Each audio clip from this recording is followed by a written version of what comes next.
Welcome to our channel. Today we how to cancel your Canva Teams plan step by step clearly.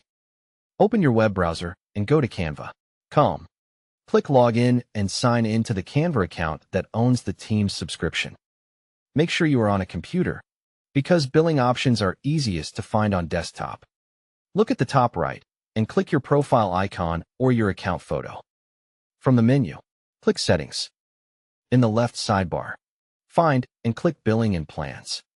Wait for the billing page to load fully. Under your plans, locate the Canva Teams plan you want to cancel. Click the plan to open its details. Find the section called Manage Plan or Plan Settings. Click Cancel Plan or Cancel Subscription if you see that option. If you do not see a Cancel button, click the three dots menu near the plan name to reveal more actions. Choose Cancel Plan from the list of actions. Canva will show a message about what happens when you cancel, so read it carefully. If Canva offers alternatives like downgrading, select Cancel Anyway to continue. Confirm that you are canceling the Teams plan for your team. When asked for a reason, select any option that fits, or choose Other. Click Continue to move to the final confirmation screen. Check the date shown for when your paid access ends.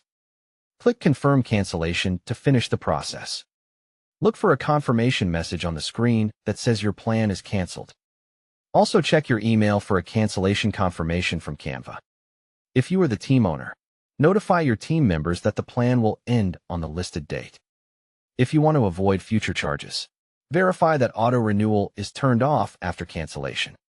If you used an app store to subscribe, cancel through Apple App Store or Google Play instead of Canva's website. To double-check, return to Billing and Plans and confirm the plan now shows as canceled or expiring. If the cancel option is missing, make sure you are logged into the correct team owner account.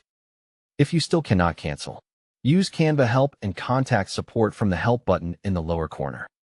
Don't forget to like this video and subscribe to our channel for more step-by-step tech guides.